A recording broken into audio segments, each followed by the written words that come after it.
Standard 5 Hindi chapter 6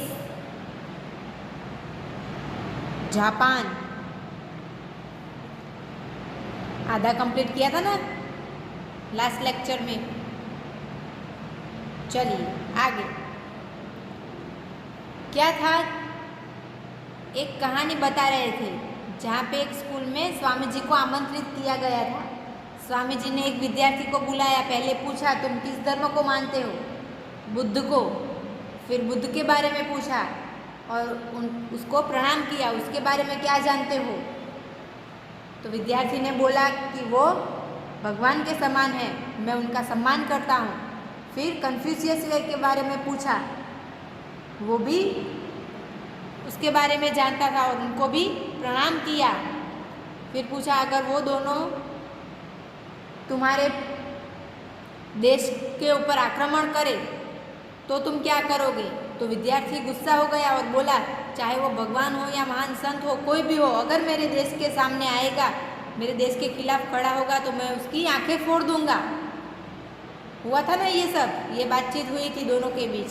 अब आगे विद्यार्थी के इस उत्तर से स्वामी जी बहुत प्रभावित हुए। विद्यार्थी ने बोला ना मेरे देश के बारे में कोई कुछ करेगा तो मैं उसकी आंखें फोड़ दूंगा। गुस्सा हो गया, लेकिन स्वामी जी उसकी इस बात से प्रभावित हुए और बोले जिस देश में ऐसे देशभक्त हो उस देश को कोई भी देश नहीं हरा सकता। जहाँ के लोगों में इतना देश प्रेम हो, इतना देशभक्ति हो, उस देश को कोई भी हरा नहीं सकता। जापान के लोग देशभक्त होने के साथ साथ प्रकृति प्रेमी भी होते हैं। जापान के लोग देशभक्त तो हैं ही, साथ में प्रकृति प्रेमी भी है। वे अप्रैल के महीने में फूलों का त्योहार हानामत्सुरी मनाते हैं। क्या मनाते हैं? हानामत्सुरी मतलब फूलों का त्योहार। इस अवसर पर सारा वातावरण फूलों की सुगंध से भरा होता है। इस दिन वे मंदिरों और अपने घरों को विशेष रूप से सजाते हैं। हर जगह फूल फूल फूल होते हैं क्योंकि ये फूलों का त्योहार है और इस त्योहार का नाम है हानामत्सुरी। जापान में भी हमारे देश की तरह ही अनेक त्योहार मनाए जाते हैं। हमारे देश में कितने सारे त्योहार मनाए जाते हैं, वैसे ही जापान में भी अनेक त्योहार मनाए जाते हैं। मार्च माह के तीसरे दिन गुड़ियों का त्योहार बड़ी धूमधाम से मनाया जाता है। मार्च के महीने में तीसरे दिन 3 मार्च को गुड़ियों का त्योहार मनाते हैं। अप्रैल में हानामत्सुरी, मार्च में गुड़ियों का त्योहार। कई दिन पूर्व ही सुंदर सुंदर गुड़िया बनाने का कार्य प्रारंभ हो जाता है। जैसे हमारे में गुड़ी पड़वा होता है ना, हमारे में मीन्स महाराष्ट्रियन में वो लोग लकड़ी के ऊपर एक गुड़िया जैसा बनाते हैं और घर के दरवाजे के आगे रखते हैं या फिर बालकनी में या फिर बारी में खिड़की में रखते हैं। सुकन उसे मानते हैं। उसी तरह से ये लोग भी सुंदर सुंदर गुड़िया बनाने का कार्य प्रारंभ कर देते हैं। त्योहार वाले दिन जगह जगह मेलों का आयोजन किया जाता है। त्योहार के दिन क्या होता है, अलग अलग जगहों पर मेले लगते हैं जिनमें कलाकार अपनी बनाई हुई गुड़ियों का प्रदर्शन करते हैं। और वहाँ पे क्या होता है, मेलों में जिन लोगों ने बहुत सारी सुंदर सुंदर गुड़िया बनाई हैं वो सारे लोग अपनी अपनी गुड़ियाएँ लेकर प्रदर्शन के लिए बैठ जाते हैं और अलग अलग जगह से लोग आते हैं वो देखने के लिए। मेले में प्रदर्शित सबसे सुंदर गुड़िया को पुरस्कृत भी किया जाता है और इतने बड़े प्रदर्शन में जिसकी गुड़िया सबसे अच्छी हो, बेस्ट हो, उसको पुरस्कार गिफ्ट भी दिया जाता है। इसके अतिरिक्त 15 नवंबर को शिचिगो-सेन नामक एक अनोखा पर्व भी मनाया जाता है। कब? 15 नवंबर को शिचिगो-सेन।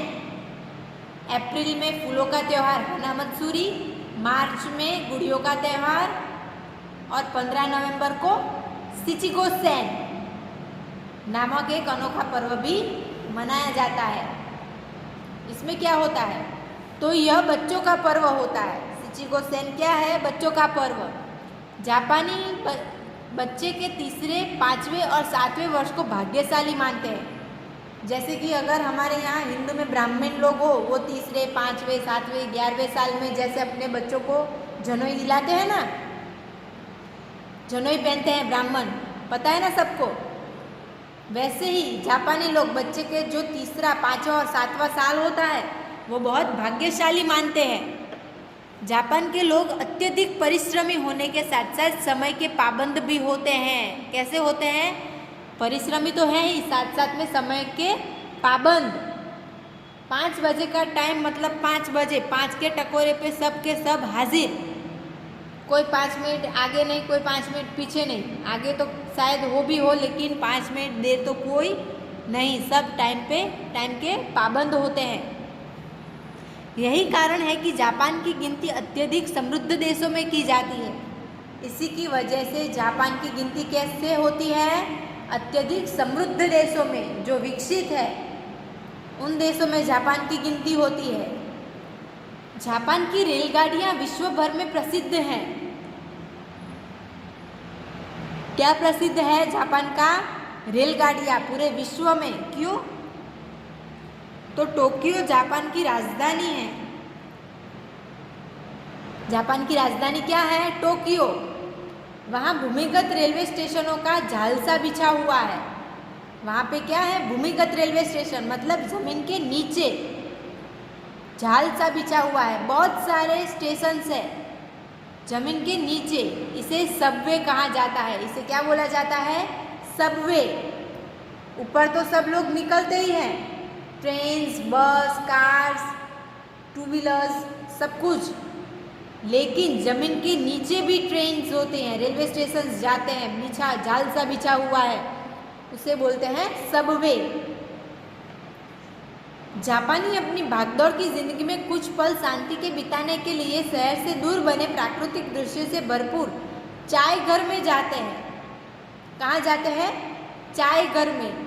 जापानी वहाँ जैसे सबके जीवन में होता है रेगुलर काम काज, भाग दौड़, ये वो, वैसे ही जापानी लोगों में भी वो है। तो वो लोग शांति बिताने के लिए कहाँ जाते हैं?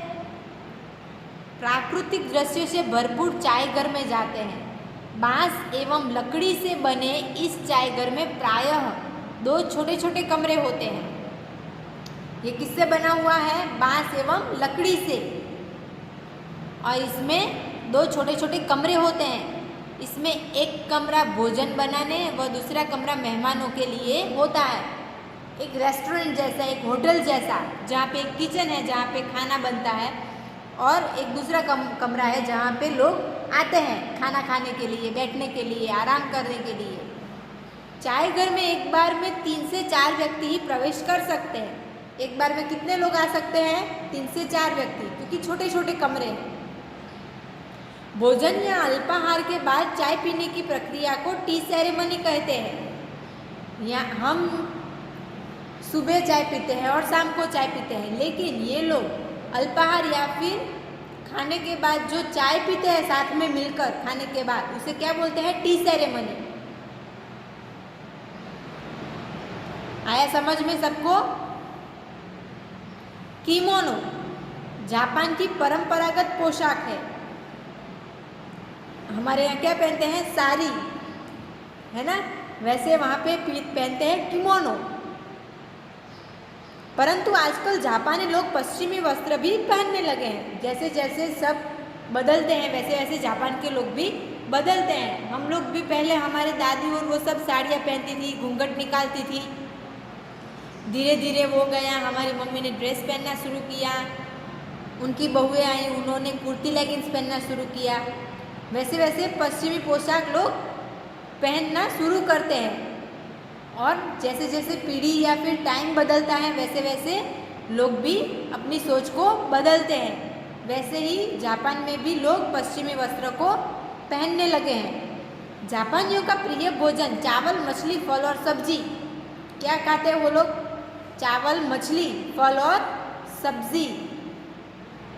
जापान में प्रायः भूकंप आते रहते हैं। जापान में लगातार भूकंप आते रहते हैं, इसीलिए जापानी लोग लकड़ी के घर बनाते हैं। लकड़ी का जो होता है वो बाम्बू से बना होता है, तो बाम्बू बहुत भारी नहीं होता है, हल्का होता है। अगर शायद वो गिरे तो फिर से खड़ा भी हो जाए और किसी के ऊपर गिरे तो उसे लगे भी ना। बार बार भूकंप आता रहता है, अगर बार बार बिल्डिंगें खड़ी करने बैठ जाए तो समय, पैसा, लोग सब बर्बाद हो। लेकिन इन्होंने रास्ता निकाल लिया कि वहाँ के घर लकड़ी के बने हो।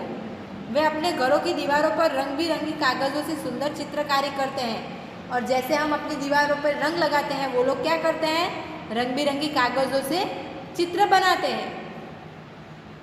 जापान की एक मुख्य विशेषता है कि प्रत्येक जापानी अपनी मातृभाषा बोलता है। हम तो गुजराती, हिंदी, अंग्रेजी सब जो मन में आए बोलते हैं, लेकिन वहाँ के लोग, वहाँ की मुख्य विशेषता क्या है, कोई भी जाति का हो, बोलना सिर्फ मातृभाषा ही है, मातृभाषा ही बोलना है सबको, जापानी ही बोलना है। माना जाता है कि 99% जापानी लोग अपनी भाषा बोलते हैं, पढ़ते, लिखते व समझते हैं।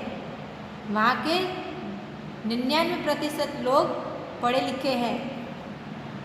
बच्चों, जापानियों के जीवन से हमें शिक्षा मिलती है कि परिश्रम और समय की पाबंदी से हम भी अपने जीवन को सुखमय और देश को समृद्ध बना सकते हैं। सही बात है। सब लोग शिक्षित हो जाए तो सब में एक बुद्धि का, एक अच्छी सोच का डेवलप हो, सब शांति से, सुख से रहे और देश समृद्ध बने। आया समझ में? चलिए, अब है नए शब्द। आमंत्रित मतलब बुलाना, न्योता देना। निर्भीक मतलब बिना डर के, निडर। प्रथा मतलब रीति रिवाज। वातावरण मतलब आस पड़ोस। समृद्ध, उन्नत, भूमिगत, जमीन के अंदर का भाग। किमोनो जापान की पारंपरिक विशेष प्रकार की चोगानुमा पोशाक, जिससे शरीर को गले से पांव तक ढका जाता है। पाबंद वचन का पालन करना। परिपूर्ण जो हर तरह से पूर्ण हो। चलिए नेक्स्ट पेज टर्न कीजिए। अब है क्वेश्चन आंसर, आपको साथ में लिखना है। सूर्योदय सबसे पहले किस देश में होता है? जापान में। जापान की राजधानी का नाम बताइए। टोक्यो। चाय घर में एक बार में कितने व्यक्ति प्रवेश कर सकते हैं? 3 से 4। चाय घर किसके बने होते हैं? बांस एवं लकड़ी के। चलिए अब लिखना है, ओके। जापानी लोग अपने देश को निपान क्यों कहते हैं? तो सूर्योदय सबसे पहले जापान में होता है, इसलिए जापानी लोग अपने देश को निपान कहते हैं। ओके, लिखा सबने? चलिए अब पहले सुनिए। ये जो क्वेश्चन 2 का आंसर है वो बहुत बड़ा है, इसीलिए यहाँ पे लाइन खींच लीजिएगा और छोटे छोटे अक्षर निकालना, ओके, तो ही आएगा वरना नहीं आएगा। जब स्वामी किस घटना से पता चलता है कि जापान के लोग देशभक्त होते हैं? तो जब स्वामी रामतीर्थ ने एक विद्यार्थी से पूछा कि यदि किसी देश की सेना तुम्हारे देश पर आक्रमण करे और उस सेना के सेनापति महात्मा बुद्ध या फिर कन्फ्यूशियस हो, तब तुम क्या करोगे? तो वह सुनकर विद्यार्थी गुस्से से बोला, यदि कोई मेरे देश की ओर आंख उठाकर भी देखेगा तो मैं उसकी आंखें ही फोड़ दूंगा, फिर चाहे बुद्ध हो या कन्फ्यूशियस। इतना आपको लिखना है इस आंसर के साथ, ओके। इस बात से पता चलता है कि जापान के लोग देशभक्त होते हैं। लिखा? नेक्स्ट, जापानी लोग फूलों का त्योहार कब और कैसे मनाते हैं? तो जापानी लोग फूलों का त्योहार हानामत्सुरी अप्रैल के महीने में मनाते हैं या फिर मनाया जाता है। इस दिन वे मंदिरों और अपने अपने घरों को विशेष रूप से सजाते हैं। लिखा? नेक्स्ट, जापान की गिनती अत्यधिक समृद्ध देशों में क्यों की जाती है? क्योंकि जापान के लोग अत्यधिक परिश्रमी होने के साथ साथ समय के पाबंद होते हैं, इसीलिए उस जापान की गिनती अत्यधिक समृद्ध देशों में की जाती है। नेक्स्ट,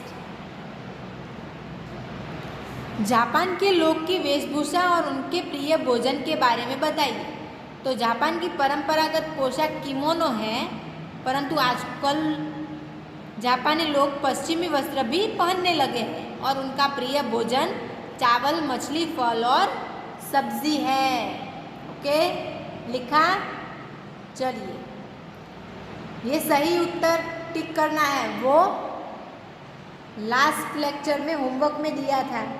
अगर किसी का गलत हो तो इरेज करके सही लिख लेना। जापान में गुड़ियों का त्यौहार कौन से महीने में मनाया जाता है? मार्च में। जापान में इनमें से कौन सा बच्चों का पर्व है? शिचिगो-सेन। जापानी कुछ पल शांति बिताने के लिए कहाँ जाते हैं?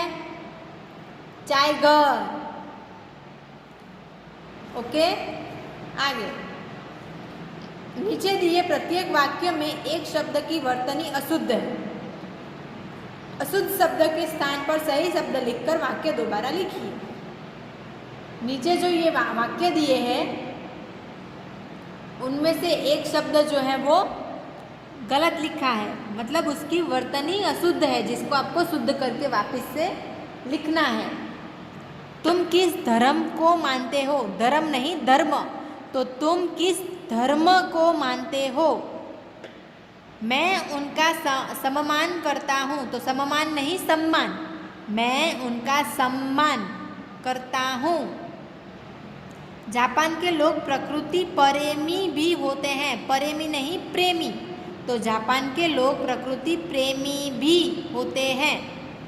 जापान की रेलगाड़ियाँ विश्व भर में प्रसिद्ध है। तो जापान की रेलगाड़ियाँ विश्व भर में प्रसिद्ध है। ओके, आया समझ में सबको? लिखा सबने? चलिए, अब भाषा की बात। ये भी होमवर्क में था, लेकिन अगर किसी का गलत है तो सही कर लीजिए। विद्या प्लस आलय तो विद्यालय, आपको शब्द को जोड़ना है। देव प्लस आलय तो देवालय। देश प्लस भक्त, देशभक्त। महा प्लस आत्मा, महात्मा। नेक्स्ट, ये भी होमवर्क में था। सही शब्द चुनकर लिखना है। मैंने माता पिता को किया, परिणाम किया कि प्रणाम किया? प्रणाम किया। और कल मेरा परीक्षा निकलेगा, क्या निकलेगा? परिणाम।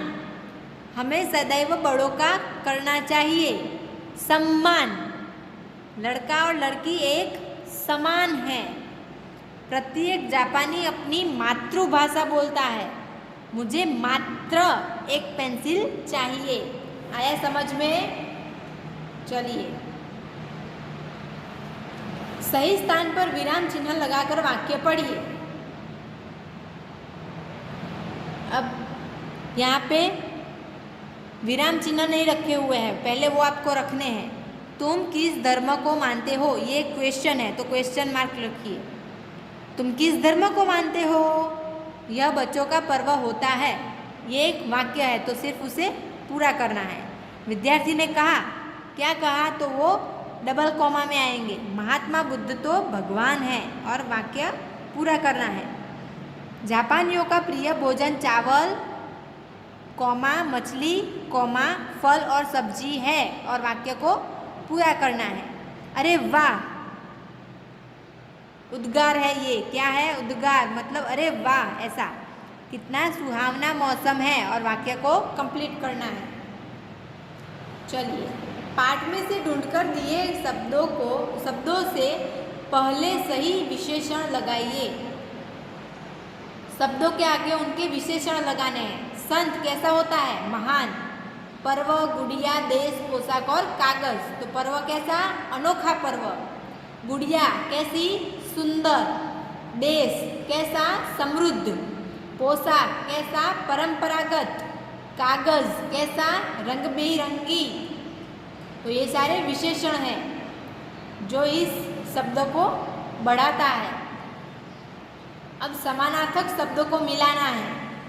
आक्रमण मतलब हमला, सुगंध मतलब खुशबू, अवसर मतलब मौका, वस्त्र मतलब कपड़ा, परिश्रमी मेहनती, समृद्ध उन्नत, प्रथा रीति रिवाज, आमंत्रित बुलाना।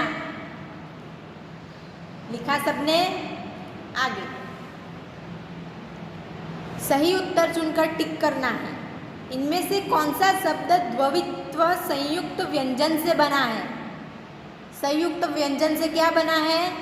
अत्यधिक सम्मान की व्यक्ति, सम्मान। द्वित्व मतलब जिसके साथ एक जैसे दो अक्षर से जुड़ा हो। परिश्रम शब्द में कौन सा उपसर्ग है? परि। इनमें से क्रिया शब्द कौन सा है? पढ़ना। क्रिया कौन सी है? पढ़ना एक क्रिया है। रेलगाड़ी शब्द का बहुवचन क्या है? तो रेलगाड़ियाँ, लेकिन छोटी ई की मात्रा लगी हो वो वाली। ओके, आया समझ में? अब यहाँ पे है पाठ के आधार पर जापान की कौन कौन सी विशेषताएं पता चलती है, वो आपको लिखना है और वो आपको खुद से लिखना है। ओके, आया समझ में? चलिए, आपका आज का होमवर्क पेज नंबर 54 सारे क्वेश्चन आंसर, पेज नंबर 55 ये एक ऊपर क्वेश्चन जो बाकी है वो,